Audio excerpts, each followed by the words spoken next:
Hey guys, welcome to our vlogs. నా పేరు Vasavi. I hope your all doing so great. ఈరోజు నేను ఇంట్లోనే పన్నీర్ని ప్రిపేర్ చేసుకుని చాలా చాలా చాలా స్పైసీగా ఉండే సింపుల్గా తయారు చేసుకునే పన్నీర్ కర్రీని ఎలా ప్రిపేర్ చేశాను అన్నది నేను మీతో షేర్ చేసుకుంటాను. ఈ కర్రీ అయితే స్పైసీగా కారంగా తినాలనుకునే వారికి చాలా చాలా బాగా నచ్చుతుంది. చూసేయండి.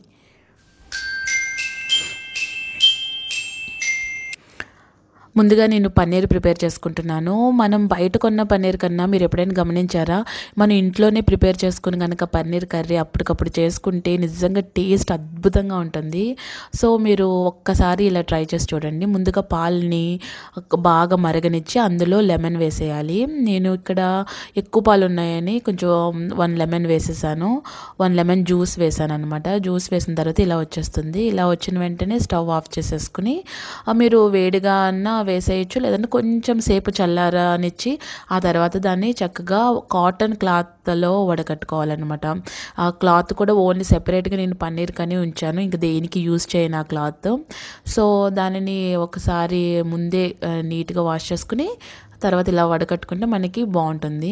సో కంప్లీట్గా వడకట్టేసిన తర్వాత ఇలా వచ్చేస్తుంది. దానిని చక్కగా ఇలాగ ఫోల్డ్ చేసేసి ఒక 1/2 అవర్ పాటు, మీరు మార్నింగ్ కర్రీ అనుకుంటే మీరు చక్కగా 1/2 అవర్ పాటు అలా పెట్టేసుకుని ఇలా బరువు ఏదన్నా పెట్టుకుంటే మీరు ఇవన్నీ కట్ చేసుకుని చేసేదడికి ఆనియన్స్ అవన్నీ కట్ చేసుకుని చేసేదడికి మీకు పన్నీర్ రెడీ అయిపోతుంది అనమాట ఇన్స్టెంట్గా.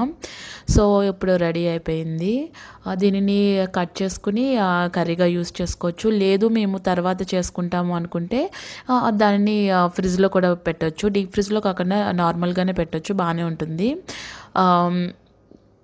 సో ఇక్కడ నేను కర్రీ ప్రిపేర్ చేసేస్తున్నాను, ఎందుకంటే వెంటనే చేసేద్దామని, ఎందుకంటే టేస్ట్ బాగుంటుంది అలాగా.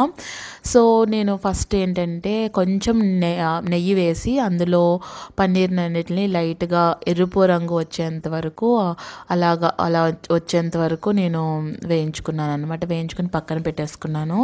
పెట్టుకుని ఇప్పుడు ఈ కర్రీ ఏంటంటే చాలా చాలా సింపుల్గా చేసేయచ్చండి. మనం రెగ్యులర్గా అంటే మన ఆనియన్స్ అవన్నీ ప్యూరీ చేస్తాం కదా, అలా కాకుండా నేను అన్నీ ముక్కలుగానే కట్ చేశాను అనమాట. ముందుగా జీలకర్ర వేసుకుని ఆ తర్వాత కొద్దిగా ఉల్లిపాయలు వేసుకుని వాటిని బాగా వేగనివ్వాలి. వేగనిచ్చిన తర్వాత మనము టమాటో ముక్కలు కూడా ఇందులో వేసేయాలన్నమాట. సో టమాటాలను కూడా మెత్తగా అయ్యేంత వరకు అలా వేపుతూ ఉండాలి. ఇలా తిప్పుతూ ఉండాలి. ఇందులో ఏంటంటే అల్లం వెల్లుల్లి పేస్ట్ వేయను. మనకి అల్లం వెల్లుల్లి పేస్ట్ వేస్తే ఒక రకంగా ఉంటుంది, బట్ ఇది ఒక రకంగా ఉంటుంది. నాకు ఇది ఇలా ఒక్కొక్కసారి నచ్చుతుంది అనమాట బాగా. సో తర్వాత పసుపు వేసాను, ఉప్పు వేసాను, కొంచెం జీలకర్ర వేసాను, తర్వాత కొంచెం ధనియాలు కూడా వేసాను. యాక్చువల్గా నేను మా పాప కూడా తింటుందని చెప్పేసి నేను కొంచెం వేస్తున్నాను. మీరు ఇంకా కొంచెం ఎక్కువ వేసుకుంటే బాగుంటుంది. సో ఆ తర్వాత బాగా మెత్తగా మగ్గనివ్వాలి. మూత పెట్టి మగ్గనివ్వాలన్నమాట. మూత పెట్టి మగ్గనిస్తే చాలా చాలా బాగా మెత్తగా అవుతుంది. సో ఇది టైం కూడా ఎక్కువ తీసుకోదండి, వెంటనే మగ్గిపోతుంది. ఇప్పుడు బాగా అలా కలియబెడుతూ ఉన్న తర్వాత ఇందులో మనము పన్నీర్ ముక్కల్ని యాడ్ చేసేయచ్చు.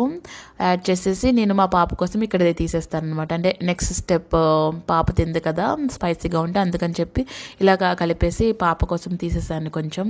సారాకు కూడా చాలా ఇష్టం ఇలాగా, కాకపోతే ఎక్కువ స్పైస్ అయితే తినదు. ఇప్పుడు మెయిన్ థింగ్ వచ్చేసి ఏంటంటే చోలే మసాలా పౌడర్ వేయాలి. తర్వాత గరం మసాలా అవేం వేయకుండా మెయిన్ ఏంటంటే పచ్చిమిరపకాయలు మీరు ఎన్ని తినాలనుకుంటే అన్ని వేసుకోవచ్చు. నేను ఇక్కడ ఇలా వేస్తున్నాను. నాకైతే ఎన్ని మిర్చి చేసినా చాలా ఇష్టం, చాలా చాలా బాగుంటుంది అనమాట. వీటిని 5 మినిట్స్ అంటే 5 మినిట్స్ మాత్రమే మూత పెట్టి మగ్గనిచ్చి వెంటనే కట్టేసేయాలన్నమాట. ఎక్కువ మగ్గనిస్తే మళ్ళీ టేస్ట్ మారిపోతుంది. అంతే. ఇప్పుడు కర్రీ రెడీ అయిపోయింది. జస్ట్ 5 మినిట్స్ మూత పెట్టాను, తీసేసాను. సో కర్రీ రెడీ అయిపోయింది. ఇది చాలా చాలా బాగుంటుంది, చాలా స్పైసీగా ఉంటుంది. ముఖ్యంగా రోటీస్లో అయితే అబ్బబ్బా చాలా చాలా బాగుంటుంది. సో మీరు ఒకసారి ట్రై చేసి ఎలా ఉందో నాకు తప్పకుండా కామెంట్ సెక్షన్లో చెప్పండి. ఇంకొక వీడియోతో మళ్ళీ కలుసుకుందాం. Thank you so much for watching. Bye.